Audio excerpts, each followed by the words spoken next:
everybody. Welcome to the Vox podcast. You got your usual suspects here. Bonnie out in Texas land. Tim, myself, that's me, out here in Californiaville. And we are, what are we doing? I don't know. I don't even know what I'm saying right now. What are we doing, Bonnie? Well, we we are here to introduce our guest for this week. So, right. Many of you may know him. He might be new. He for the past 3 years, has been a part of Red Letter Christians. His name is Don Golden, and he has seen a lot of things, looks at things from really different perspectives. And so today on the podcast, he's going to talk about some of those perspectives, but he also discuss sort of what we can do as a saved people in order to save people. So I think he hits many levels of that, a practical level, but also maybe even he does some political levels, and then even a financial level at the end with some of the new stuff he's doing on how to kind of put your resources together with people who have passion and drive in order to make a sustainable change in the world. Yeah. So some practical stuff, and then we just wanted to throw out there again that, hey, some of this may be, there may be language or posture or angles to these things that you don't agree with, or that you are,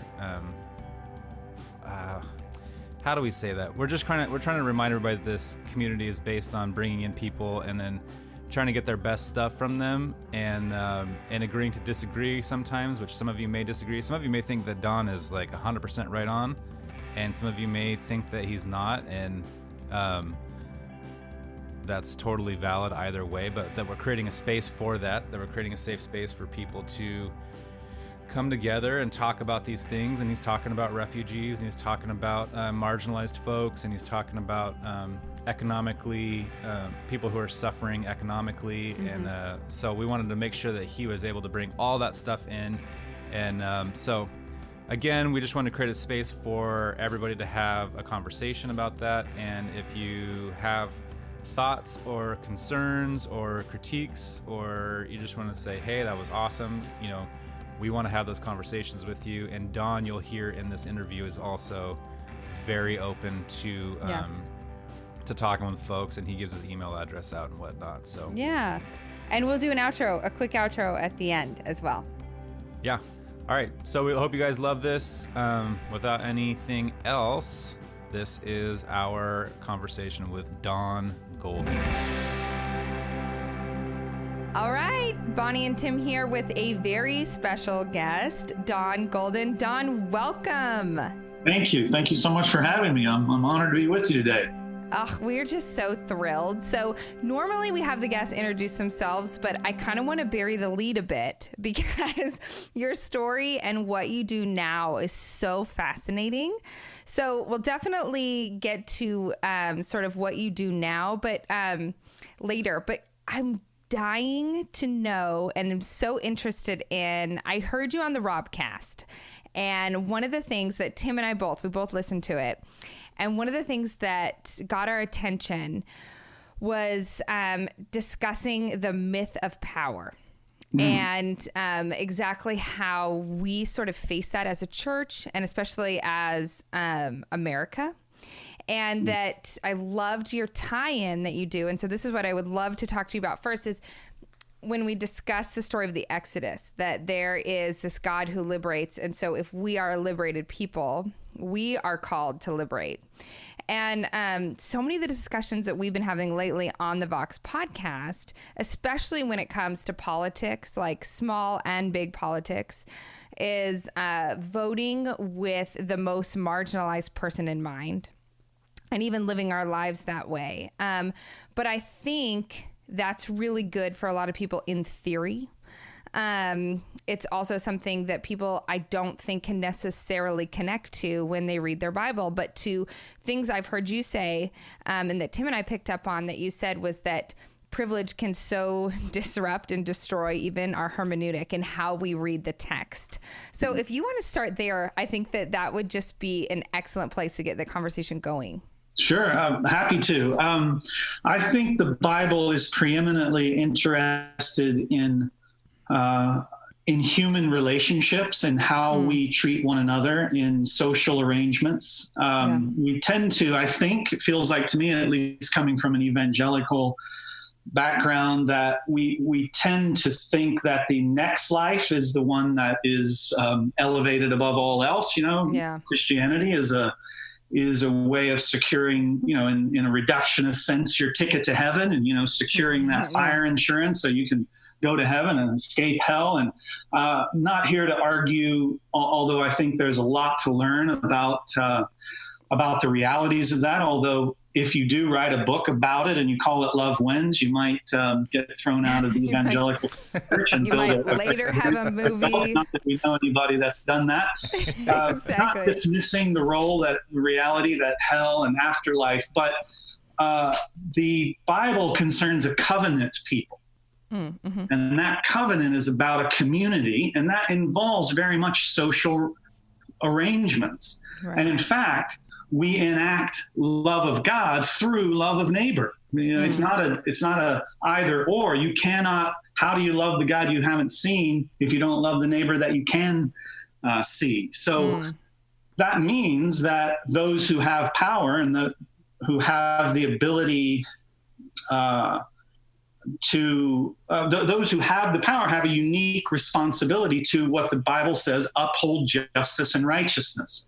In fact, both of those words have to be reclaimed, because righteousness is often, personal piety, and self-righteousness has all kinds of connotations. But in the Old Testament, it's really dealing with the rightness of our relationships, the justice of our orientation, social arrangements. Mm-hmm. So it is true that in the hands of the powerful, the gospel can become a structure of justification for how we define and how we seek to justify and keep our power, our privilege. Right. Whereas in biblical reality, the gospel is the pathway of liberation. So in the hands of a Latin American priest or in an enslaved African like Frederick Douglass here in Baltimore, the gospel is resurrection power, a power that brings life on the other side of death, that can overcome the forces of Pharaoh in Egypt and bring a people to liberation. So I'm convinced that our power lens in the United States is at the heart of our gospel critique. It needs to be that we're really dealing with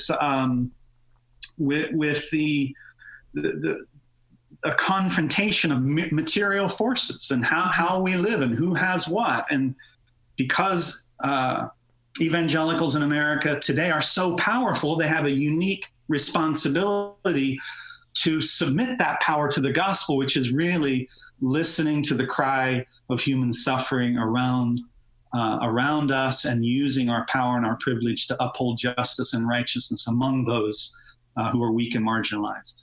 Yeah. Yeah. No, I love that. And I think, something that I think often happens, and you can tell me if you agree with this, but something that we see a lot, and we've talked a lot about this on the podcast, but sometimes when you're in a position of power and then you start to listen to voices of the marginalized and their needs, their concerns, their pain is brought up to be equal with yours. I think sometimes what can happen is that equality can feel like oppression to the people in power. Yeah, and I was thinking about you and the 4 geographical places that you talk about that we can relate to in the biblical story, because I really do firmly believe that if we go deep enough into ourselves and find our story, we can find our neighbor's story.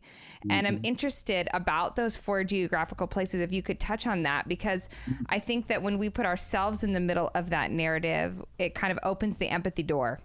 And then equality doesn't have to feel like oppression. It can feel like the gospel, really.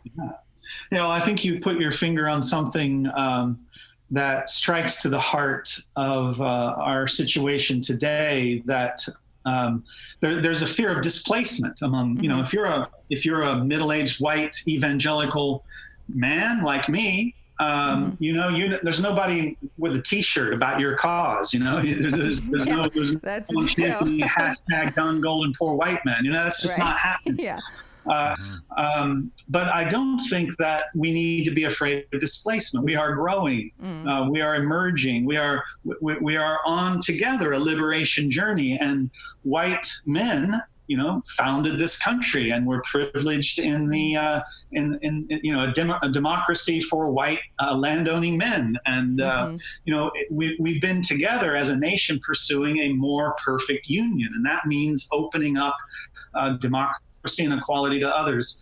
And that pattern, which centers on those 4 geographic locations in the Old Testament, I believe you don't have to be a Christian to recognize the sweep of history that this ancient memory, you're talking about an ancient book that has at least sort of empirically kept together one group of people, Jews, for, millennia through all kinds of oppression and rising and falling of their favor and their kingdoms.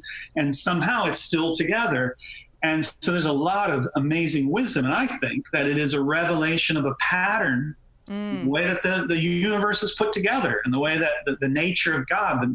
And if we can understand ourselves in those 4 geographic locations, and if we can understand God, or if you're a secular person, just accepting sort of this is how things work, this is how ultimate reality is, I think we learn a lot. And, Egypt, the place of suffering, the place in which we are disempowered, that we find ourselves under someone else's boot heel or some other boot heel, maybe addiction or death or despair or whatever. That is just a human reality that we find ourselves in Egypt. And then Sinai is, that place that liberation brings you into your full identity and marries you to a sense of purpose and calls you into the world with something, fire in your bones. And then Jerusalem is that place of power and privilege and authority and blessing. But it's also that place of choice. What do I do? Do I forget my story?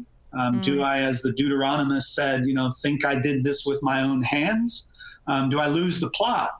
And if so, and we all do, in different ways, we find ourselves marching into that 4th location, Babylon, that exile of irrelevance, where, man, we lost the plot for Israel. We used to have God literally in a box. He was in the Ark of the Covenant and he dwelled among us, and we lost all that. And here we've hung our harps by the rivers of Babylon, and now we weep for all that we've lost. And the amazing thing about the universe, about the cyclical nature of things, and about the God that we serve as biblical Christians, is that this God is a God of second chances and the hope of another Exodus in which you can come out again. And yet this time, having learned lessons, the law that you wrote in stone and you tried to follow its rules, after that suffering just might be written, as Jeremiah says, on your heart. And it might be the most natural thing that you do is follow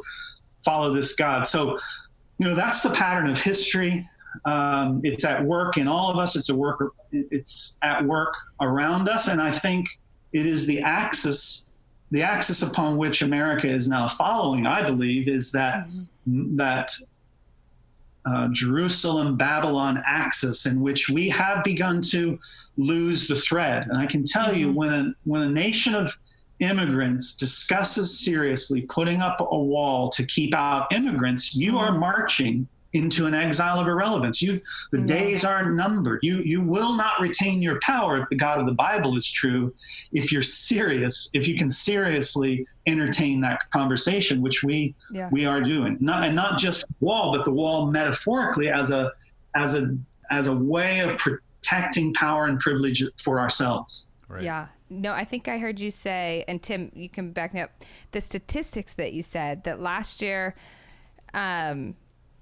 we let in 100,000 refugees, right?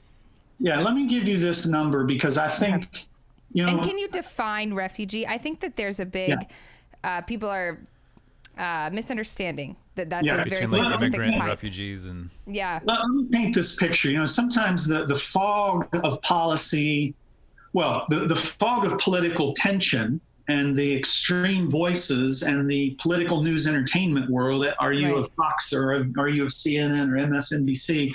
We just don't know what to, it's like taking your car to the garage and you get that call that says it's going to be $1,700. You need a new flux capacitor. You're not getting enough gigawatts or whatever. And you literally have no idea what they're talking about. Right. But then when you look in the fine print and you see that that's $95 for a light bulb.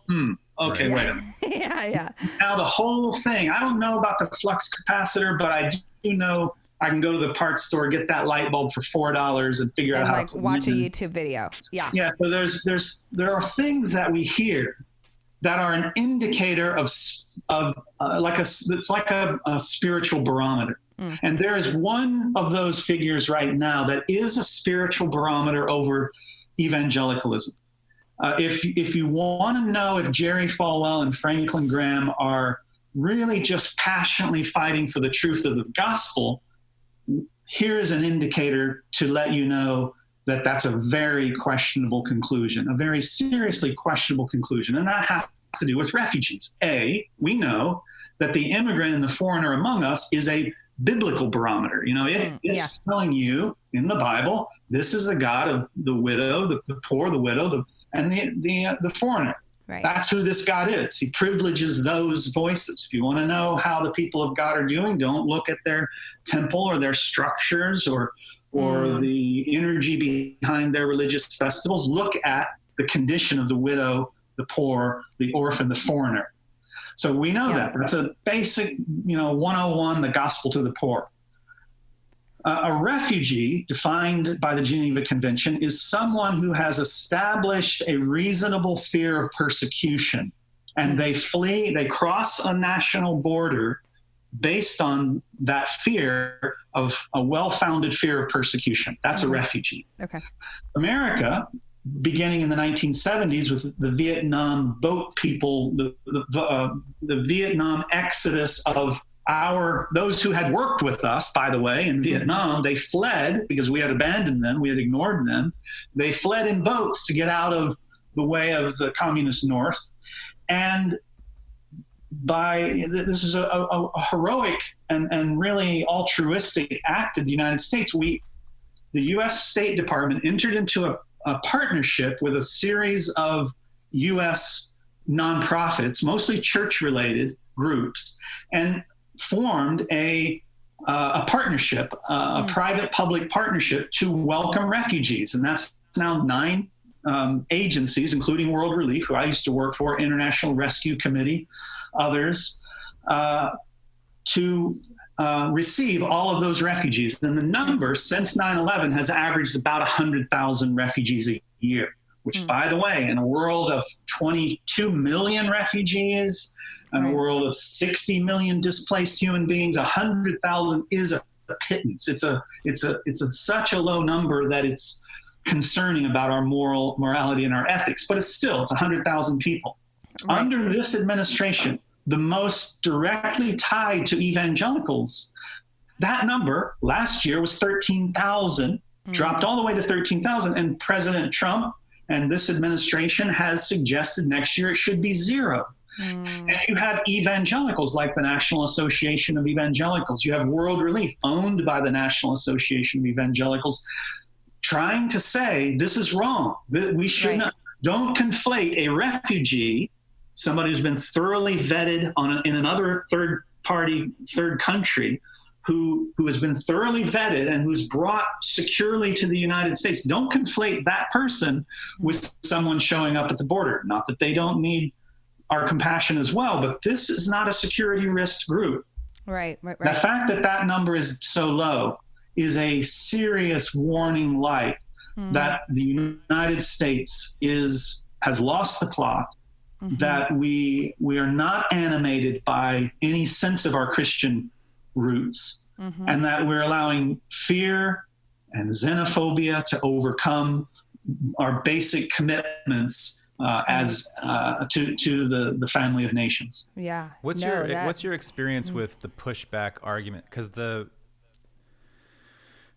argument against those that are pushing back on and saying, yes, let's build that wall. Yes, let's keep people, for out. X, Y, and Z. What has been your experience with because I know that there'll be people listening who are like, yeah, but What's, Yeah. yeah. Um, so there are two realities. One is the reality of state power, and states fight wars. States have borders. States do many things, but the church is not the state. It is, as has been said, at its best, it is the conscience of the state. So as a Christian who might sympathize currently with this regime, your job is not to build a theological justification of why that number is acceptable. Your job is to say, but how many can we take? Yeah. I get it. I understand. Yes, I'm with you. I've got the red hat. I'm completely with you.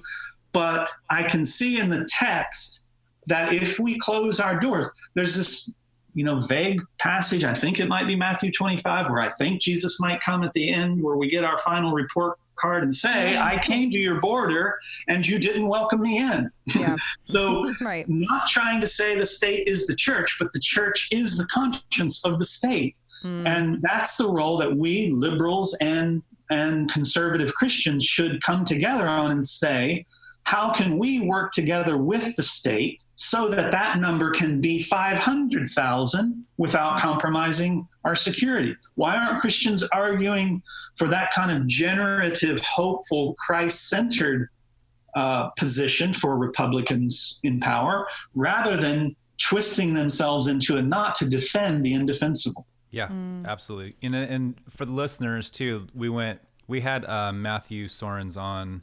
No, there you go. He's the guy. Yeah, I think it was episode 204. So if you guys are interested in that topic, he goes much deeper than we have time for now on just on what a lot of the border issues look like and what World Relief has been doing to help out in that. Yeah, it was a great and Jenny conversation. Yang, there are no two evangelicals more empowered to speak the truth on this matter. Yeah. Well, yeah, and I love that. This is... Go ahead, Bonnie. No, go ahead. Well, the Matthew 25, so that was in my head leading up to this too. So I'm glad you brought that up, because I was thinking about that. Like, he runs through that laundry list, right? Where it's like this person, the least of these, what you did to them, you did to me. And then fairly soon after that is the Great Commission, right? After he rises and says, hey, I want you guys to go and make disciples. So it's seeing those kind of two in hand in a way of like, here's a direct message of this is how you should operate. This is who you should take care of and why. And then saying, now go and do that. And what it looks like to train disciples to go and do that, I think is such an interesting lineage of an argument of who Jesus is and was, and is saying, asking us to be. And I think it was you guys were talking. I can't remember if it was in your interview or not. Just about, and maybe I was reading an article that you wrote talking about like those two great commandments, like, hey, what are the most important ones? This is love the Lord your God and love your neighbor.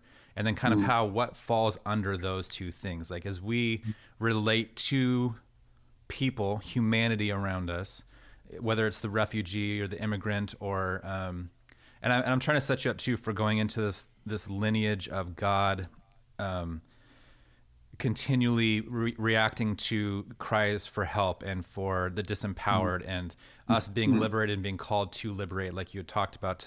Maybe we can kind of go in that direction a little bit and talk about some of that stuff, because I think it's wonderful. Yeah. Very good. Well, that takes us back to that first geographic location in Egypt, and the cry. And this word is just so deeply resonant in theological history, in the text. Sa'ak is the Hebrew word, sa'ak. It's what Abel's blood does from the ground. Yeah. Which is so telling. The first story told after humanity falls is this, what I believe to be an economic struggle. You have one field with two brothers fighting over it. One needs it for a different reason than the other. And so now we have the myth of scarcity, which leads to the myth of redemptive violence. And that frames the beginning of history and pretty much all of history. And biblical faith is a generative power to overcome those two myths with the truth of a life-giving, effervescent, creative God, who, by the way, we just read 2 chapters, Genesis 1 and 2, before the fall, of this God who just makes and endlessly, hilariously brings life. But that word sa'ak, Walter Brueggemann calls it the primal scream that inaugurates redemptive history.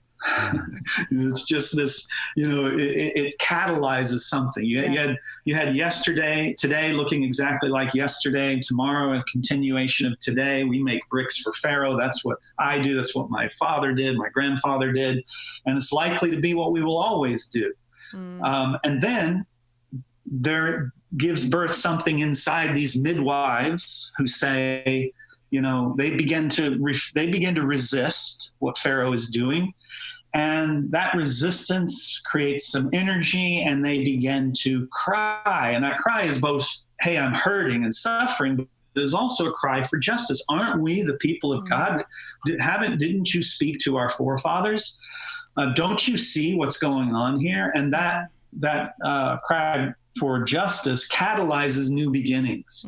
And, that is true both of those who suffer. So if you're listening to this and you are struggling with alcoholism or some kind of addiction, my own particular past, cry out beside yourself. Just say to the universe, God, help me. God, give me new life. Give voice to that, because there is power. In fact, if you're struggling with that kind of addiction, you're somehow at the end of your rope, and you voice out loud and just say, help me, save me. You are beginning to tap into that kind of spiritual power that can catalyze change for you. So it's an individual thing, it's a corporate thing, but it's not just for those crying out in pain. It's also for the Goldman Sachs investor who has climbed so many mountains, and now there's really no meaning to the accumulation of wealth. And I don't know what to do with my growing portfolio, and the 2017 tax program, doubled it. And now what do I do with all of this? Right. And here you have a dearth of that cry. And so you've got to find that primal scream. You got to look around and look at the squeegee boy at the stoplight a little bit differently. And, hey, man, that kid's working. What can I do to reach out to this kid or Burundi, the third poorest economy in the world, or somewhere where people are crying, where there's genuine human suffering, and begin to borrow that cry and join them in that cry. And it can become for you, even with your power, it can be a means by which you cut through that inertia in your own life.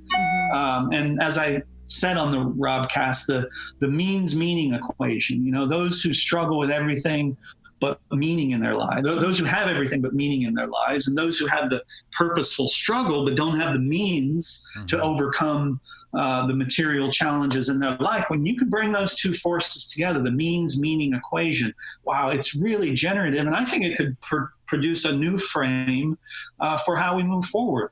Yeah, no, that's so good. And I think one of the things we see is when you talk about that primal cry is I see, and makes me so sad, makes me want to cry right now thinking about it, but is people don't believe people.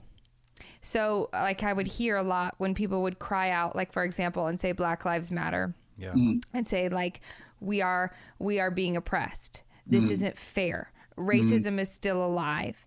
And then for white people to say that's not true. I think part of that joining in is to, when people say they're hurting, is to believe them, is to listen and to believe them. And you touched very on the myth of scarcity, but for me, I see such a tie there. It makes me immediately think of the parable of the talents. I was always grown up believing that was a story about if you give a gift and then you don't use it, God will take your gift, and it turned into this big convoluted thing.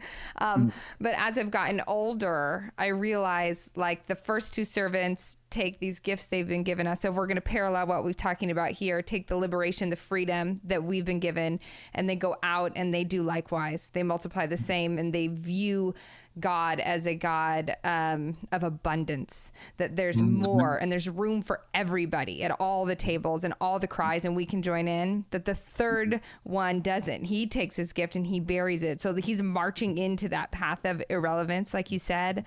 And what makes the master mad is not necessarily that he did that. That's just an outcome. What makes him mad is he's like, you have a view about me that's wrong. Like you have a view about me that this is a world of scarcity, that you have to hold your power, that you have to take it for yourself, that there's not enough room for all of our cries. And so when you say that, it like resonates with me so deeply, because I think that's what's happening, is that we on some level believe, gosh, I'm so sorry. I'm crying. Feel it. That if we listen and believe someone else's cries, that it somehow diminishes ours. And I think that's such a reflection of how, like you said, we're all deeply hurting. But we haven't done the work, or we haven't acknowledged it. We haven't found our own story. So it's hard for us to see someone else's. But the beauty is actually when we join in their cry and we hear their pain, we actually might find liberation of ours too. It's like this beautiful circle and cycle, I think, that we just miss out on when we choose not to believe. You know, back to that pattern in Egypt, who is the God that we serve? The God we serve is the God who hears the cry. So if our inclination is to not believe the cries that we hear, it really has something to do with who we think God is, the God that we serve, because we want to be listening. That doesn't mean we're not discerning. It doesn't mean, but in general, victim blaming, or this is about, again, protecting our own privilege. But I appreciate the passion that you feel, and I think that's pointing, you and all of us to that place of spiritual energy where we find God, we find mercy for ourselves, and ourselves as agents of mercy for others. Yeah. Okay. So Don, now that we have told everybody all these amazing things, let's unveil. Tell us what you do now and how all this work. Sure. So you used to work for World Relief, and you do something now. And what is it? And how did this whole thought process lead into your next thing? Yeah, well, sort of overall umbrella is impact investing. That's the area that I'm particularly interested in. But my journey to impact investing comes through this work of international aid and then into activism. And, through both of those chapters of my career, the global aid and international development work being the longer one, but also the work with Tony Campolo and Shane Claiborne at Red Letter Christians, a team of a network of activists of which I remain part. The lessons that I learned in those times point me to a sense of rediscovery of myself. And when it comes to activism, there are true activists who are called to raise their voice and to drive towards policy change. And for me, Shane Claiborne is not only a dear friend, but he is a picture of that kind of activism at its very best, in that he's dedicated to a cause. He learns about it. He puts himself in it, and then he's driving for policy change. So, for example, on violence and guns, he's working to amend gun laws so that they're reasonable, putting an end to the death penalty, taking us out of the camp of Iran and Saudi Arabia and putting us in line with other nations of the world that have, punishment for killing someone is not killing someone. Right.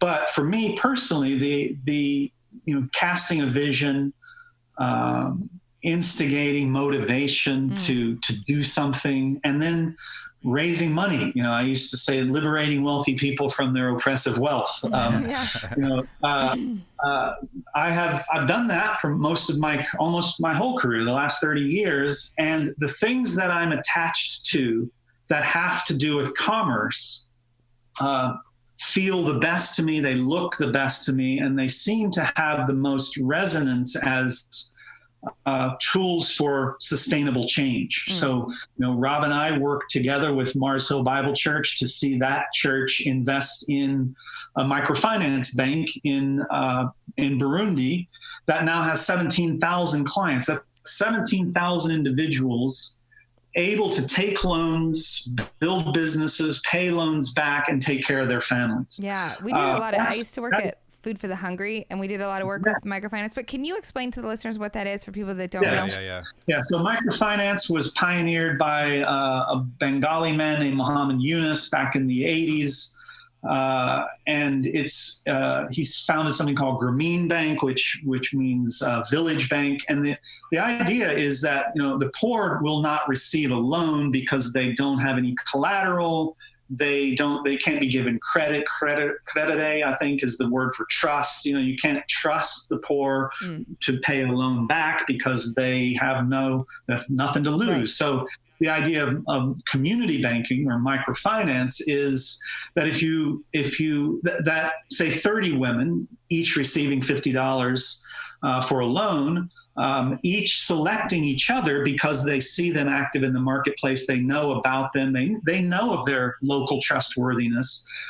Those 30 women, each receiving a $50 loan, provide collateral for one another. If one of them falls sick and has a problem or goes off the rails and wastes her money, the other group has agreed to pay her loan back. And it's a self-monitoring community banking system that has grown to include now, I don't know what the number is it's hundreds of millions of recipients, and it has some of the most effective repayment rates.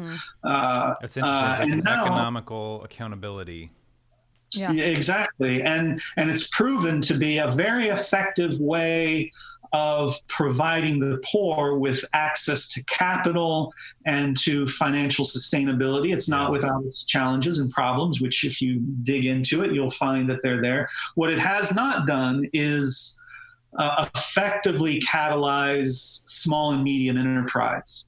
And according to the Millennium Development Goals of the United Nations, to tackle extreme poverty by 2030, the world needs approximately 600 million new jobs. And it's estimated that most of those new jobs will come from small and medium business, what they call the missing middle. So at the bottom of the economic enterprise, you have savings clubs, which is the new sort of form of engagement with the poorest among the economically active, and then microfinance a little bit higher up.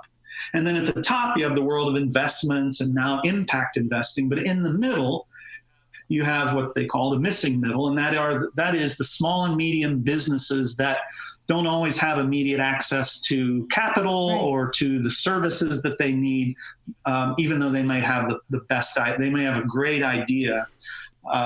So those companies, that's my interest now, is working with the nonprofits that are committed to seeing those companies come to investment readiness, and then finding more patient investors or charitable investors, that is, people who are willing to give a gift or grant, not expecting a return, but they want to do it in such a way that it catalyzes business and business growth and contributes to market-based solutions to economic and environmental problems. So that missing middle, that's where I'm focused. And it puts me in what I think is the most dynamic conversation today. There's a lot of energy in this field. There's a lot of dynamic change happening in this field and there's really a fundamental reshaping of finance that's happening in the world today. And it kind of brings these two forces into concert, and that is the human development world that I worked in with World Relief and World Vision, and this more ethical reshaping of finance to become more sustainable and more inclusive. That's awesome. And it speaks exactly to what you're saying about when we've been given something and we can use it to liberate others. I mean, must be so wonderful to pair people with these dreams and visions of, hey, this is what I want to do, but I don't have the means. And someone that says, I have the means and I want to bring truth and liberate, and sort of pair them together. That is incredible. That's really cool.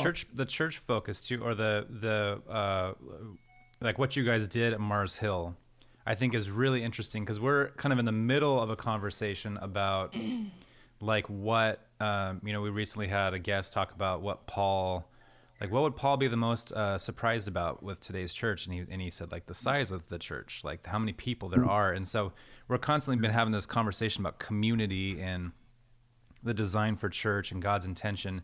And then that is always in tension with how big churches get. And just this constant conversation about, well, these churches are doing something right. People are reacting and resonating with it, and it just keeps growing.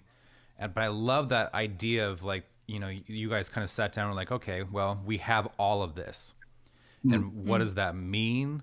What do we do with it? How do we still come in line with what God has been trying to talk to us about from the beginning, about this injustice or about these people that are crying out? So I think that, this idea that you have of being able to, I'm not sure how to phrase it. You probably have a much better way of phrasing it, but the people that have the means and like in some ways feel almost bound by it because they're at a loss for how to intentionally use it, providing that, I think is just fascinating. Like, I think it's a really fascinating angle. So what are you doing right now, and how can people get locked into that? Yeah, so I have a consultancy called JCQ, which is a Just Capital Quotient, and my job as a consultant is to connect investors, businesses, nonprofits, philanthropists to the knowledge and networks they need to make a difference with their money. One of the things in the world of investment is that there is this new emphasis on impact investing. That is, I want to impact the world and I want to get a return. And I see that as very much the future. And there is a lot of that work happening now, but still major investment money is still impatient. It still seeks and demands a quick return. And lots of businesses, especially in Africa, still aren't there. And so that's why you have as many as 80% of impact investments in Africa are going to white-owned businesses because they speak the language, they have the networks. Not all of that's bad, because some of those businesses are great transitions into African communities, and those are the kinds of. So my group, JCQ, seeks to connect with that range, the businesses, the investors, the philanthropists who want to engage this world. And I bring, just because of 30 years of connection, knowledge and networks into where that is happening in really interesting and dynamic ways. So just a couple projects that I'm working on. One is called the Ghana Climate Innovation Center. Ashesi University in Accra, Ghana, is one of the top business schools on the continent, actually, especially, say outside of South Africa. And it has an accelerator, an incubator. And that is every year they go through the country and they find the best, most promising business ideas and business leaders, entrepreneurs. They bring them into a cohort and they invest in them over time to bring them to, they bring capital to them, they bring all kinds of economic, marketing, extension services to help them, and then, prepare them to become investment ready. They're an amazing group. I will be taking a group of investors and interested parties to an event they do every October, in which you can have classroom time learning about the kind of businesses that are climate smart businesses that are growing up in Ghana, the fastest growing economy in the world. There's so much innovation around energy and agriculture and water and waste.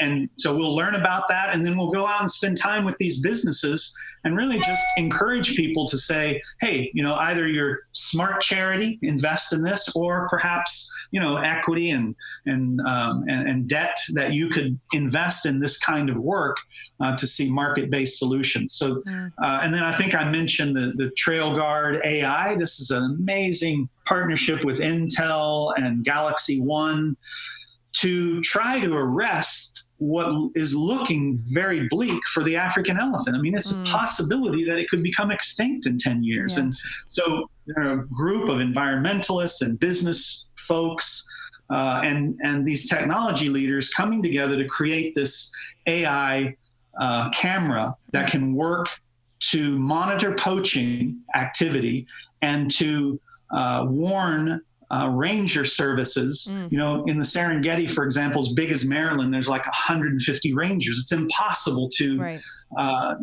keep an eye on those elephants. And so this collaboration of high technology, the goodwill of technology firms, and then the human development work of helping equip and empower a group of rangers to care for their own resources. We all as humans have an interest in that.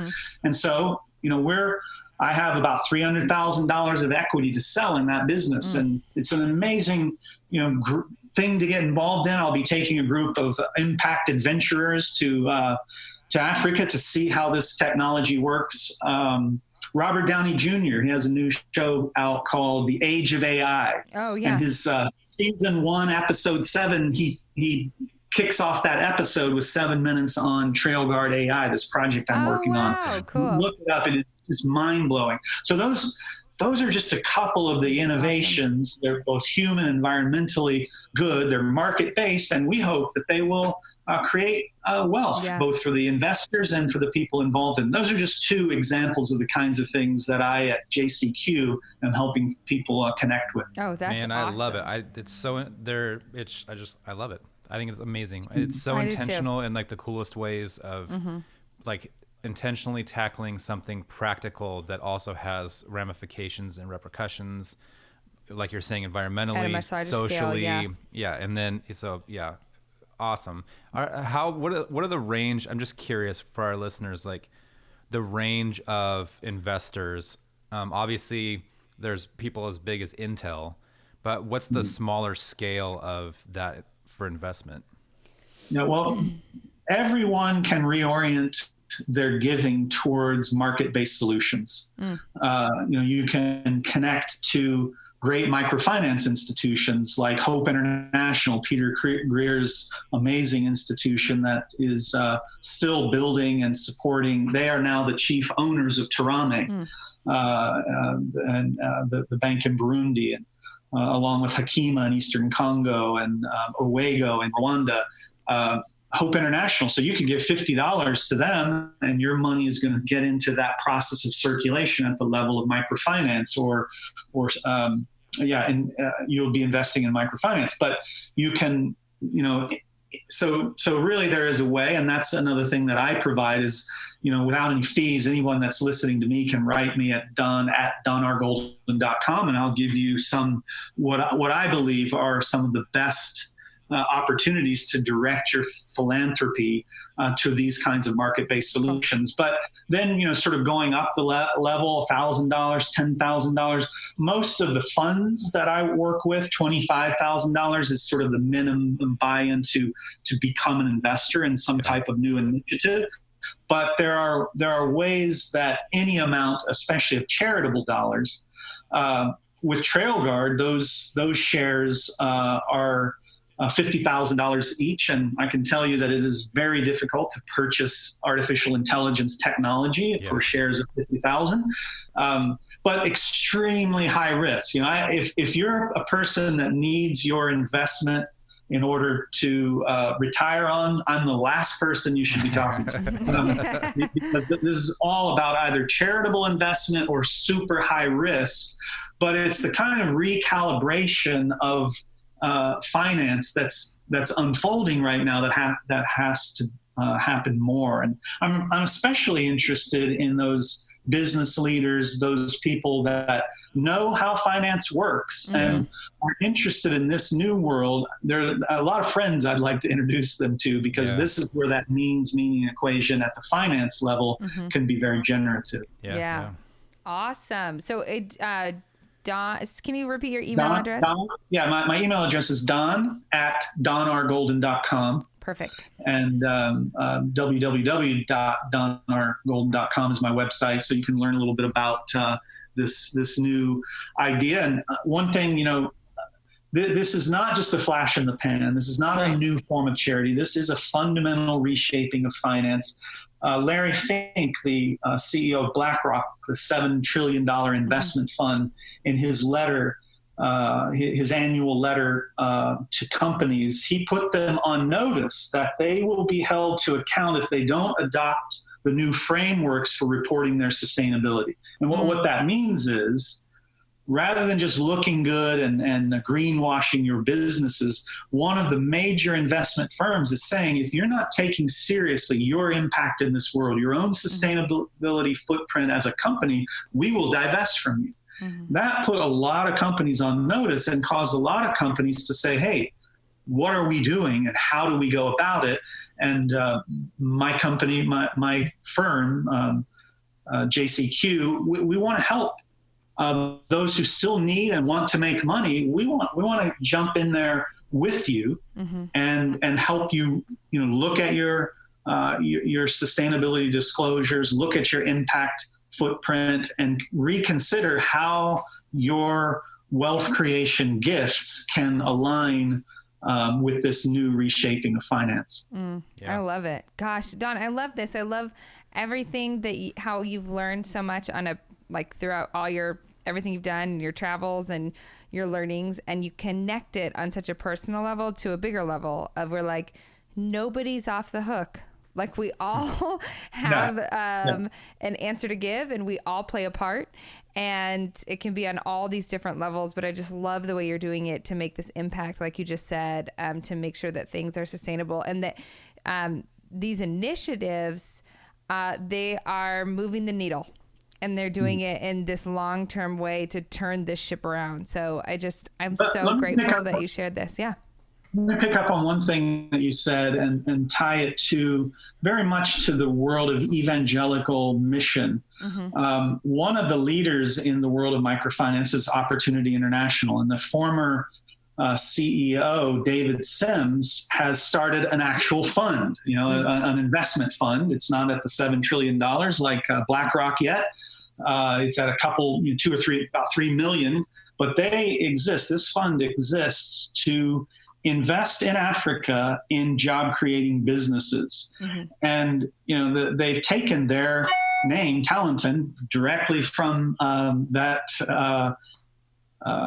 story that you so effectively reported from the Bible. And they are helping people not only not bury their talent, but to invest in these businesses. Long Miles Coffee Company in Burundi, you're talking about the third poorest economy, which was at one point growing about 4% a year. But when Nkurunziza, the president in 2015, changed the constitution so that he could stay in power till 2034, the economy tanked. And yet still, Long Miles Coffee Company, this specialty grade craft coffee producer with 5,000 farmers in this whole system that are able to bring their coffee into global trade, they not only received a $400,000 loan from Talenton, but they've paid that back and are now positioned for another $400,000 loan. That shows sort of the world of finance, and then the world of self-giving, passionate human development interests that you see in the best of the evangelical church, really helping build a new economy, a new household, the household of faith. And so, I commend Talenton, and that's a group that can take those $1,000 gifts or $10,000 gifts and can introduce to those of us in the mission evangelical world into this convergence of finance and mission that are producing jobs for people. And so that's just another one I wanted to pick up on, because you used that parable. Yeah, that was good. That's awesome. That's so great. Gosh, Don, thank you so much for being on here. My pleasure. My pleasure. So good to be with you. I appreciate your energy and your interest. Yeah, this has been great. And if you guys have any questions, you can email Don, and we just encourage you to go to his website and check out all the things he's doing. It's awesome. Thanks. Hey everybody, thank you for listening to that. So I was fascinated by what he said. First of all, I loved the definition he gave between refugees and immigrants.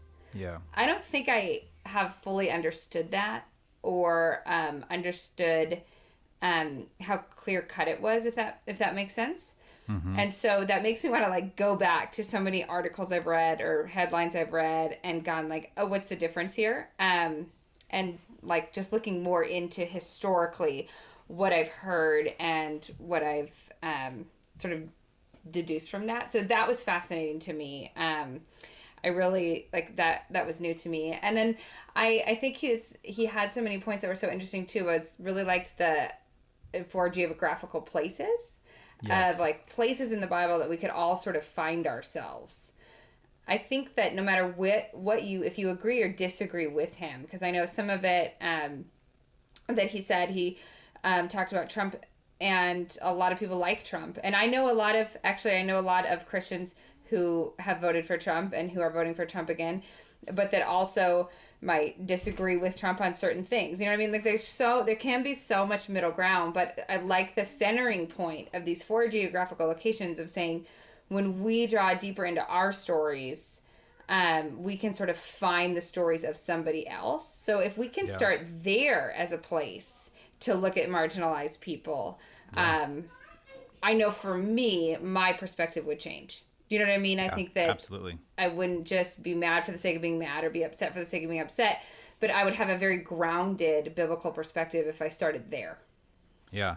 And just a reminder too, I think we mentioned this in the episode, and I don't have it in front of me, but we did have Matthew Sorens on from World Relief. Yes, we did. Yeah. I think it was episode 204 off the top of my head, which would be amazing if that's the case. But he really goes deep into that difference between immigrants and refugees, and both from a biblical perspective, from a legal perspective, from our country's definition perspective, like just a really great, fully fleshed out, rounded out conversation on that topic, which I have listened to maybe 3 or 4 times, and I'm still trying to like get all that in my brain so that I have all that stuff. But he's very articulate. He's very humble in the way that he brings all that stuff forward. So if you're interested in that stuff, that's a really great, you should go back combo. And the locations I thought was great. I also really appreciated how he articulated that God is in the business of liberating, and then kind of calling those who have been liberated to liberate. Yeah. It's a very plain text version of, a lot of that scripture, which I appreciate. I like it when someone breaks it down like that, and you're like, oh, all right. Yeah. Oh, that makes more sense. That's a bite-sized nugget. I thought of that too, in terms of like how that works in all spheres, like we talked about. Like, I can live that out in literally every area of my life, in the way that I think, in the way that I act, and what I feel. Like, there's so many places that I have been liberated. So again, if we start there, we dive deep enough into our own story and confront things there and the ways we've been liberated, I think that, I don't know, I pray that the Holy Spirit would show me who else I can liberate in the best way possible. Like, because it's just like a cyclical nature of it. You know what I mean?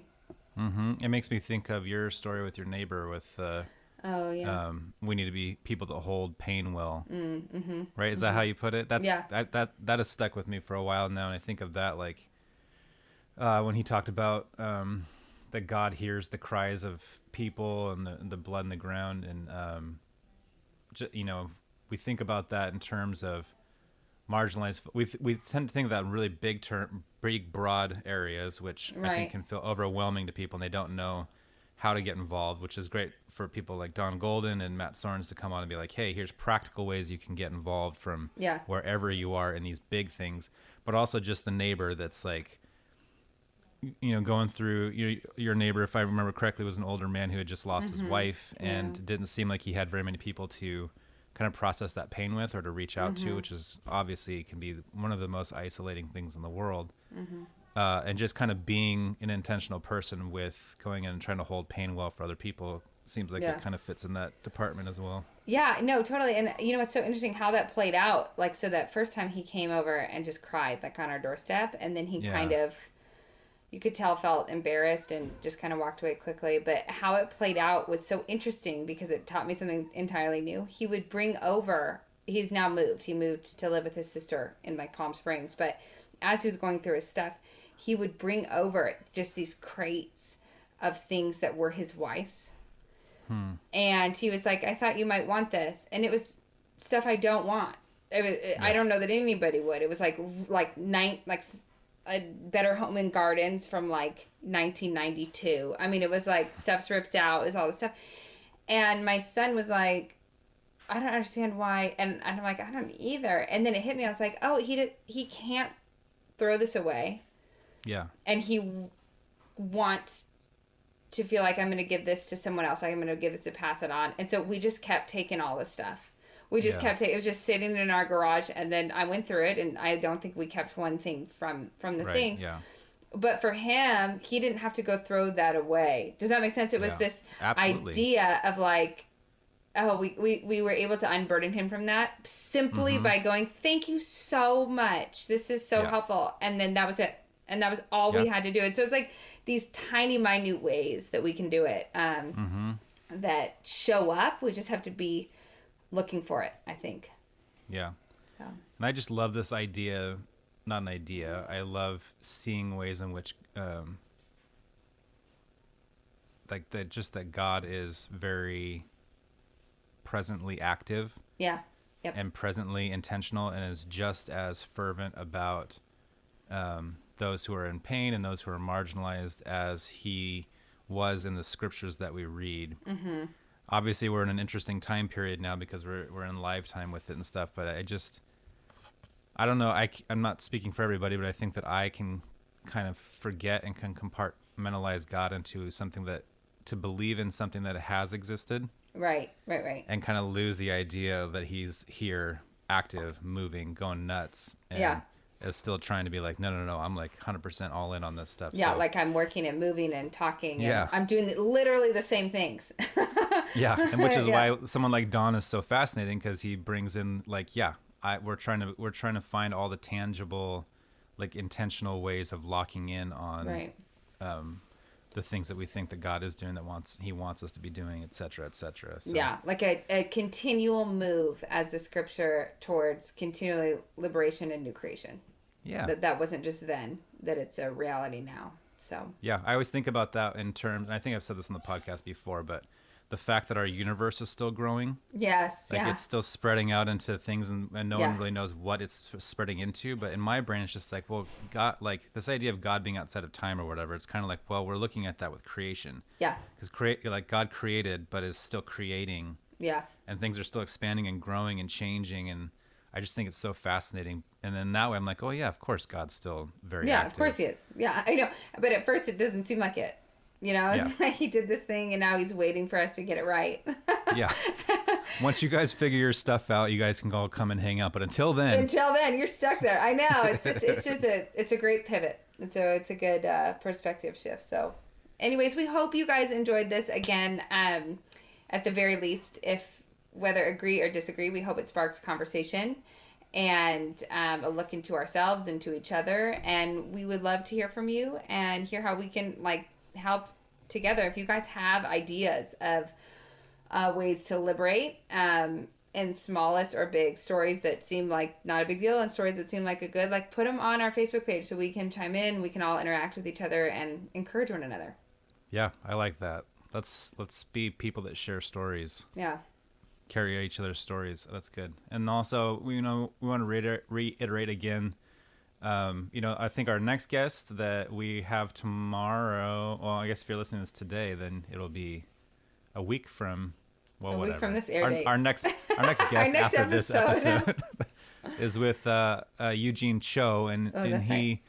has a book called Thou Shalt Not Be a Jerk that's dealing with kind of faith and politics and stuff. So yeah, again, we haven't interviewed him yet, so I don't know what we're going to talk about or what necessarily is going to be said in there, but we want to remind everybody that we're creating a space for that, creating a space for conversation, and especially in this season where politics are heating up and it's as contentious as it ever has been, that to try to practice being gracious with one another and getting ready for those tough family meals. And we're already having them out here in California. So as the primaries heat up and then this actual election season starts to get underway, barrel forward, let's figure out how we can have these conversations in love and grace with each other. So that's a lot of what Cho's book is about, and hence the title, Don't Be a Jerk. So we're excited. It should be fun. We got some more fun guests coming up, and again, we're just grateful to be here and having these conversations with you guys. We're grateful that you listen. We're grateful for your support. I'm grateful for you, Bonnie. You too, Tim. I'm so glad we get to have these, and it's just fun. And I love to be stretched and grown, and I'm grateful we get to dissect them together. It's tough. Yeah. It's so nice to have more than one perspective. So let's be people that share stories. I love it. Yeah, that's a cool idea. It's fun. All right, guys. Okay. We'll see you soon.